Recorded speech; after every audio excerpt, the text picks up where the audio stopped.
Welcome to the Canadian Beef Cattle Podcast, presented by the Beef Cattle Research Council, the most popular content from beefresearch.ca, available on the go. Before we get into this week's episode, a quick message from the BCRC. Get started on developing a grazing plan with the Forage and Grasslands Records course, created by the BCRC. This comprehensive resource will guide you through assessing rangeland health, managing forage crop production records, tracking feed inventory and testing, and calculating livestock forage demand and carrying capacity. You can find this valuable course, and many others, on the BCRC website, or linked in the show notes. This episode is titled, Beef Cattle and the Carbon Cycle. Carbon is a hot topic these days, with individuals, organizations, and entire industries working to better understand the environmental implications of their activities. Terms like carbon sequestration, climate change, carbon footprint, and greenhouse gas emissions are often used in the news and on social media. What do these terms mean? What role does beef production play in the carbon cycle? How can carbon sequestration and greenhouse gas emissions impact beef producers on their farms? Every living thing contains carbon, and everything, including cattle and grasslands, are part of a carbon cycle. Carbon cycles are dynamic and vary around the world, by region and even by farm, depending on different management practices. Measuring emissions and sequestration in beef production depends on the type of life cycle analysis performed. For example, birth to consumption versus birth to slaughter. When people attempt to compare carbon footprints that analyze different portions of the beef production life cycle or entirely different industries, these comparisons can be inaccurate and even misleading. Raising cattle can have both positive and negative impacts on the carbon cycle, and different management practices can increase or decrease the sector's carbon footprint. On one side of the equation, cattle emit greenhouse gases like enteric methane, also known as CH4, a natural byproduct of rumen fermentation. A management practice, such as including a feed additive like monensin, can help reduce enteric methane emissions while still enabling cattle to convert roughage into nutrient-rich beef. Burning fossil fuels for feeding or forage operations is another example of emissions, this time carbon dioxide, CO2. Producers can reduce carbon dioxide emissions by implementing extended grazing to reduce reliance on daily feeding.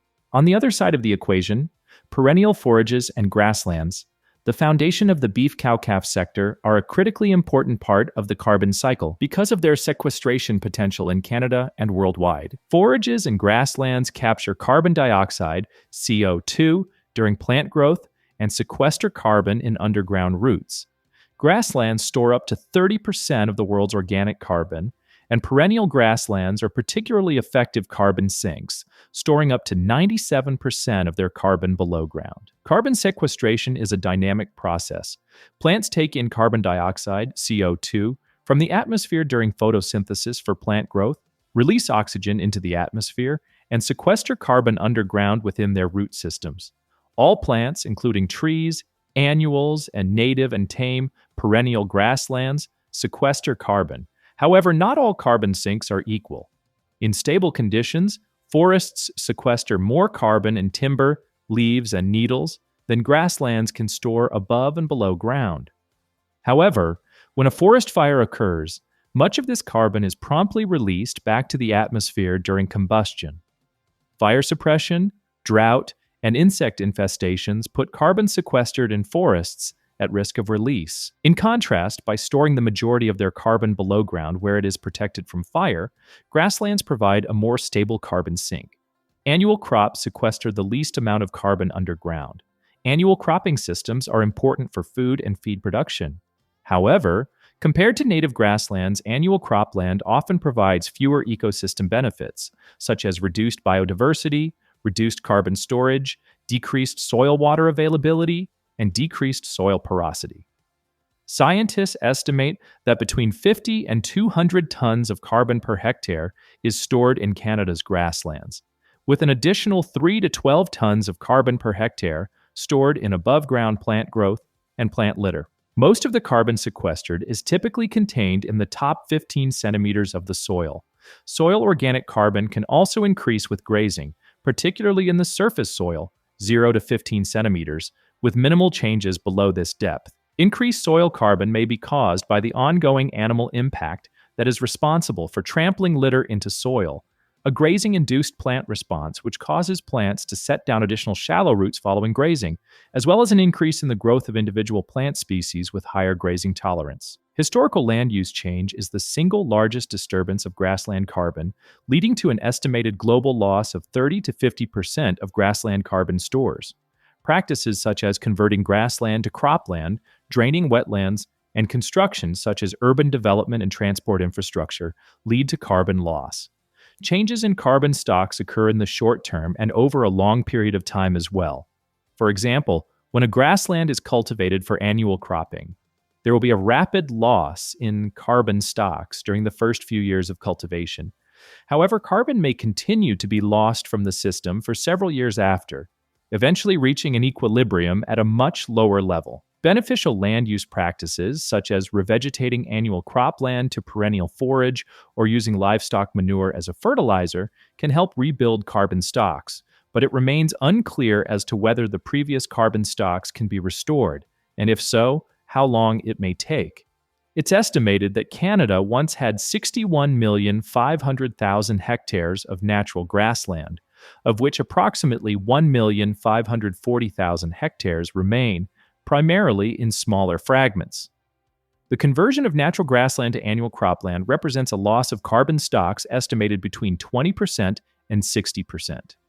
While grasslands sequester carbon and cycle other nutrients, these valuable landscapes also provide numerous ecological services, including biodiversity conservation, habitat for wildlife, species at risk and pollinators, flood mitigation, sediment trapping and buffering, water filtration and retention, and soil conservation. The conversion of grasslands to other land uses impacts carbon sequestration negatively, but also causes a loss of other ecological benefits. Left intact, Canadian grasslands can and have been building carbon stores. In a study that looked at carbon sequestration over an 80-year time frame, there was a general gain in net carbon on grazed pastures in the Great Plains, particularly in recent decades, and soil organic carbon increased during that time frame at a rate of 190 kilograms of carbon per hectare per year.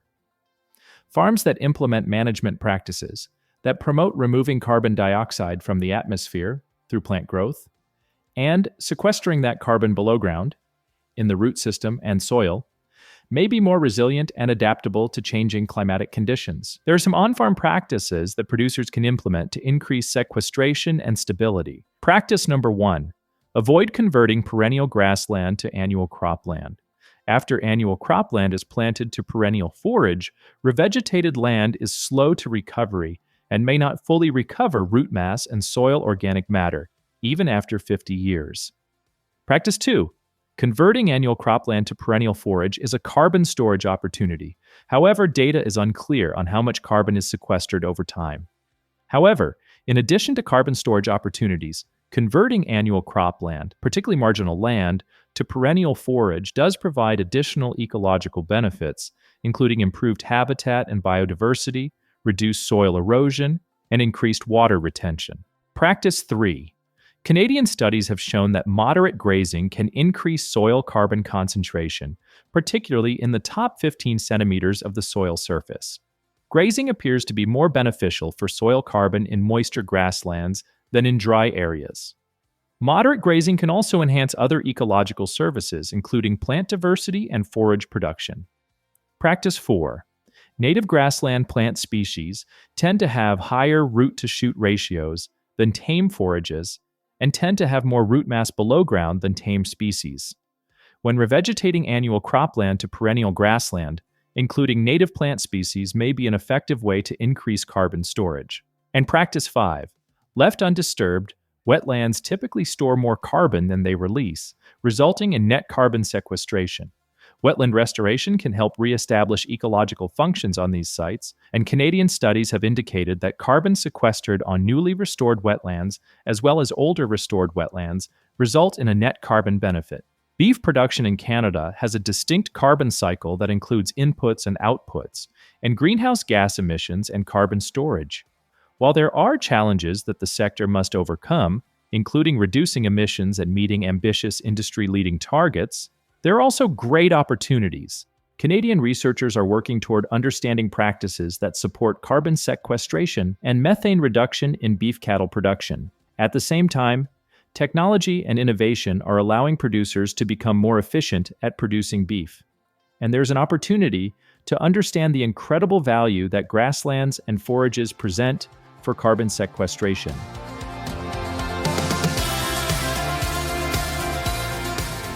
Thank you for listening to this week's episode. You can find all relevant links and information at beefresearch.ca or in the show notes.